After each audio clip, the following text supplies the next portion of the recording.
Chennai RK நகர் தொகுதி இடைத்தேர்தலில் திமுக போட்டியிடாது என அக்கட்சியின் தலைவர் கருணாநிதி அறிவித்துள்ளார். இது தொடர்பாக அவர் வெளியிட்டுள்ள அறிக்கையில் சட்டப்பேரவை தேர்தல் ஓராண்டிற்குள் நடைபெற இருப்பதால் சென்னை ஆர்கே நகர் தொகுதி இடைத்தேர்தலில் திமுக போட்டியிடப் போவதில்லை என்ற முடிவை எடுத்துள்ளதாக குறிப்பிட்டுள்ளார்.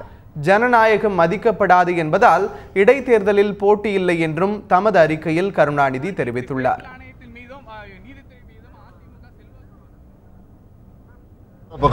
தெரியுது ஸ்ரீரங்கம் இடைத்தேர்தலில் ஸ்ரீரங்கம் இடைத்தேர்தலில் வந்து நம்ம பதவி போய் அது நோட்டிஃபிகேஷன் பண்ணுறதுக்கு எத்தனை நாள் ஆச்சுன்னு உங்களுக்கு தெரியும். அதுக்கப்புறம் நோட்டிஃபிகேஷன் ஆகி அதுக்கப்புறம் தேர்தல் தேதி எப்போ அறிவிக்கப்பட்டதுன்னு தெரியும்.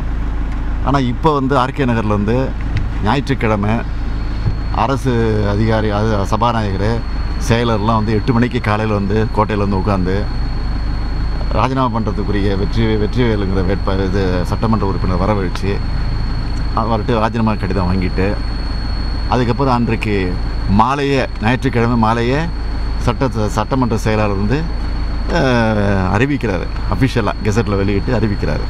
ஆக இதெல்லாம் நடக்கும்போது ஜனநாயகத்தில் எந்த அளவுக்கு படுமோசமாக போயிட்டு இருக்கிறது எல்லாம் உதாரணம். அதெல்லாம் அடிப்படையாக வச்சு தான் இது தேர்தல். வேறு யாருக்காவது அலையன்ஸில் இப்போ நீங்கள் கொடுப்பீங்களா இல்லை புறக்கணிப்பீங்களா? முற்றிலும் புறக்கணிப்பீங்களா? என்னங்க இல்லை தேர்தலை முற்றிலுமே திமுக தொண்டர்கள் புறக்கணிப்பார்களா அல்லது வேறு யாராவது போட்டியிட்டால் எதிர்கட்சிகளில் போட்டியிட்டால் திமுக அவர்களுக்கு சாதகமாக எதுவும் முடிவெடுக்குமா? அதை பற்றிலாம் இப்போ எதுவும் சொல்கிறதுக்கு இல்லை.